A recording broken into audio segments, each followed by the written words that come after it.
Hey everyone, my name is Patrick Terrio and I'm the team lead of Secured. Secured stands for Secured Encryption of Communication You Read Every Day. Our application is called Locket and we are proud to have our client who is John Burris. Our team is made up of Patrick Terrio, myself, Cody Chabot, Shanna O'Quinn, Jacob Poirier, Jacob Dillon, Marco Figueroa, Camden McAllister.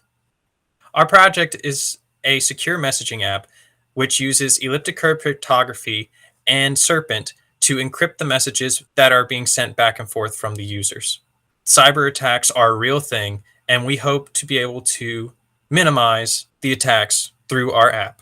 We're going to have the math team talk about their side of things, and then the development team will come in and talk about their stuff as well. Hey everybody, we're the math side of things. We're going to be the team that's helping with encrypting everything and making sure all of our data is secure. My name's Cody Chabot. I'm Jacob Poirier. I'm Shanna O'Quinn. On my side, what we've been doing is we've been setting up the server, which is going to hold all of our shared keys of everything, and where we're going to use our elliptic cryptography.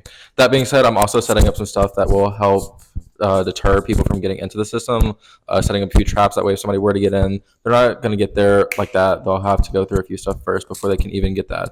And then we can use some sort of endpoint detection response to notify us, hey, somebody's in our server, and we can probably stop them before they even get there.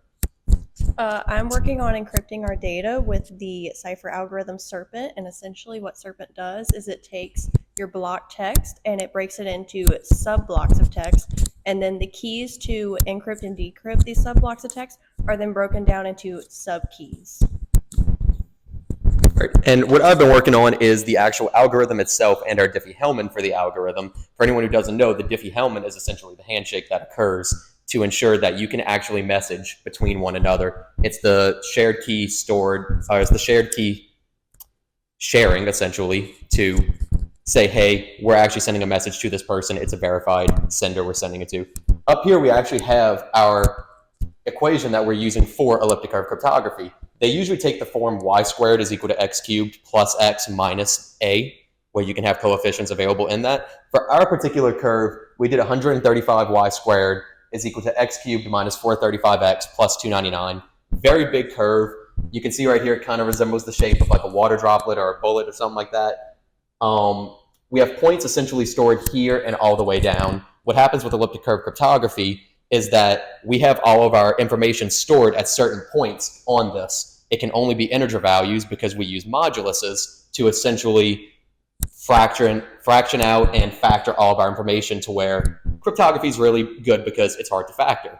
So when you have digits that are extremely large, like 150 digits long, it's very hard to find that information. So now we're just going to talk about what the actual Diffie-Hellman is in the elliptic curve. Essentially, it's just a handshake, like I had mentioned. What we're going to do in order to get that handshake is you take your equation, you take your starting point, which your starting point is just right here. I'm not going to reveal that to y'all, but what it does is it takes the starting point, adds that with another starting point. It finds integer values that exist, or it can double it to find other integer values that exist on the curve. From there, it just generates your actual curve points where information can be stored at, because that's being reduced by a modulus of p. So from there, we just do some handshakes that work out for it. We just continue on with it. From there, essentially what happens is we throw in, Alice sends a message out. She throws her message in there. Her shared key goes with it. Serpent is going to encrypt that message and break into those little blockchains like Shanna talked about. That's going to be fed into the elliptic curve, stored at a point on the curve. It's going to essentially go back, do the Diffie-Hellman, go through Serpent again, and then it's going to end up and Bob's going to see the message that it is. We'll incorporate that with our dev team to make sure that it works for all information that's being seeded. But I'll let dev team talk about their side now. What's going on, y'all? My name is Jacob. My name is Marco. My name is Camden, and we're part of the web development team for Secured. What's going on, y'all? This is our mobile application register and login screen. So I'm going to log in as a user, and we give it a second to think. It brings me to a two-factor authentication screen. I will go to my email because it says check your email. And we look, delivered 0 minutes ago. We get this token from this email used by the application. We'll paste that in there and we'll continue. And we log in. Look at that. With a whole bunch of icons. And this is our home screen with some people to add. Awesome. So now, and then all can be filled out. We still got an unclickable register button, and then we will give him a pretty nice password. Then once it's accepted, our button becomes active. And let's go ahead and fire it off. Oh, cool. Brings us to our two-factor authentication screen. A code was sent to that email, delivered 0 minutes ago. Let's grab this super long token, paste it in there. Cool. And look, we are logged in and registered as that new user with seeing Jake Snake, a user in the database, and the rest of the users that we can add as friends. And cool enough, since I registered and logged in once, if I close the app and then I reopen it, so it should put us on our home screen.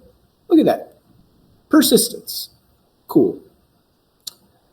And so now, let's see if I can add a friend.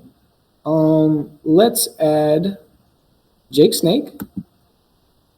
We sent him a friend request and it says it's pending. Cool. So now I'm going to go become Jake Snake. And I'm going to enter his credentials. Since I logged out, two-factor authentication has been reset for the device. Log back in using our two-factor. And we get brought to Jake Snake's home screen. Cool. And you can tell we're Jake Snake because look at who we can see now. Test guy. And look, we seem to have a notification. What could it be? Ah, look. Test guy with a accept. So let's accept it. Friend request disappeared. Well, can we see if we're friends?